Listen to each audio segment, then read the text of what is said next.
Regional processing, हामीले local प्रोसेसिङको कुरा हेरौँ।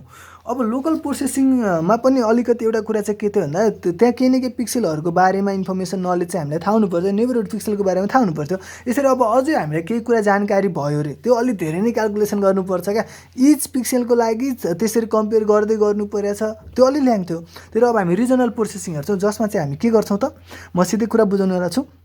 हामीलाई यहाँ दुईवटा कुरा थाहा भयो अरे, एउटा कुरा स्टार्टिङ पोइन्ट र इन्ड पोइन्ट पनि थाहा भएको अवस्थामा जहाँ चाहिँ ए र पोइन्ट छ, अनि अरू पोइन्टहरू चाहिँ अरू पोइन्ट पिक्सल इमेज, यो चाहिँ एज पोइन्टहरू हुन् है। एज पोइन्ट भनेको हाम्रो त्यो अपरेटरहरू युज गरेपछि आएका पोइन्टहरू हुन्। यी पोइन्टहरूलाई हामीले यसरी यहाँ अर्डरमा राखेका छौँ र स्टार्टिङ र उस छ भने यसरी यति इन्फर्मेसन हामीलाई थाहा छ भने, यति काफी छ भने, अहिलेको हाम्रो केसमा चाहिँ ए चाहिँ स्टार्ट पोइन्ट हो, बी चाहिँ इन्ड पोइन्ट हो भनेर हामीलाई थाहा छ भने अब हामीले ए र बीलाई जोइन गऱ्यौँ। अब हामीले यसबाट एज पोइन्टहरूलाई कसरी चाहिँ एज क्यालकुलेट गर्ने, यतिकै जोड दिँदा हुन्थ्यो होला नि त। नै, यी सबै फेरि एज पोइन्ट होइनन्। समस्या त्यो हो नि त, हाम्रो ग्रेडियन्ट अपरेटरहरूले हामीलाई यी चाहिँ सम्भावित एज पोइन्ट हुन् भनेर हामीलाई उम्मेदवारी दिएका हुन्। यी सबै पोइन्ट एज पोइन्ट एजमा नपर्न नि सक्छन्। हो त्यतिखेर तिनीहरूले गर्दाखेरि एज पोइन्ट हो भनेर दावेदार बन्न खोजे, तर यिनीहरू एज नहुन नि सक्छन्। हो त्यसको लागि हामीले यो गर्नु पर्यो, लिङ्किङ गर्नु पर्यो है। अब के गर्ने त, कसरी गर्ने भन्दा यसमा चाहिँ कसरी काम हुन्छ भन्दाखेरि मजा छ। ए र बी तान्ने है, यो स्टार्ट र इन्ड पोइन्ट तान्ने र सबै पोइन्टहरूबाट यसमा पर्पेन्डिकुलर हुने गरी डिस्टेन्स निकाल्ने, पर्पेन्डिकुलर डिस्टेन्स निकाल्ने, यसरी पर्पेन्डिकुलर डिस्टेन्स निकाल्ने, सबैको पर्पेन्डिकुलर डिस्टेन्स निकाल्ने। निकालिसकेपछि जसको पर्पेन्डिकुलर डिस्टेन्स के छ त, ओके जसको पर्पेन्डिकुलर डिस्टेन्स चाहिँ थ्रेसोल्ड भ्यालुलाई पार गर्छ, हामीसँग यो मतलब कतिको थ्रेसोल्ड भ्यालु भन्दा उसलाई चाहिँ हामीले मान्ने भन्ने कुरा हो, ठिक छ। हो त्यो कन्डिसन हेर्ने र अनि जसको चाहिँ म्याक्सिमम भ्यालु छ त्यसलाई चाहिँ हामीले कनेक्ट गर्ने। जस्तो अहिलेलाई हाम्रो डिस्टेन्स कसको आयो त, सीको आयो। हो त्यो सीलाई कनेक्ट गर्ने, अब एबाट सीमा गयो, सीबाट बीमा आयो, ठिक छ। यसरी कनेक्ट गर्ने।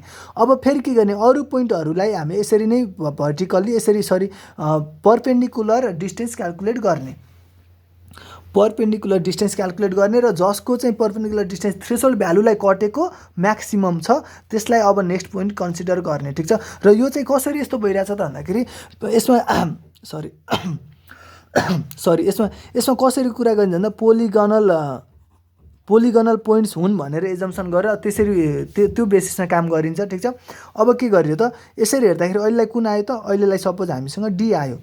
डी आयो भनेपछि अब हामी के गर्यौँ त, एबाट यो लाइन मैले काटेँ है, मतलब एबाट डीमा गऱ्यो, डीबाट सीमा गऱ्यो, सीबाट फेरि ईमा गऱ्यो, ईबाट बीमा गऱ्यो। अब अरूको पनि यसरी नै गऱ्यो। कहिलेसम्म गर्ने त नि यस्तो, सबै पोइन्ट नभ्याइदासम्म हो होइन, सबै पोइन्ट नभ्याइदासम्म होइन।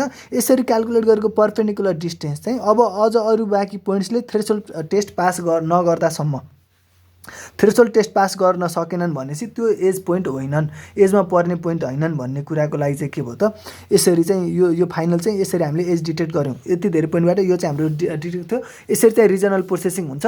अब यिनीहरू कुरा बुझिसकेपछि यिनीहरूको कुरा बुझ्दाखेरि के भयो त, हामीलाई केही न केही इन्फर्मेसन थाहा हुनुपर्छ क्या। हामीलाई यो पोइन्टहरूको बारेमा, यिनीहरूको सम्बन्धको बारेमा केही न केही इन्फर्मेसन, एडिसनल इन्फर्मेसन भयो भने हामीले लोकल प्रोसेसिङ र रिजनल प्रोसेसिङ गर्न मिल्छ।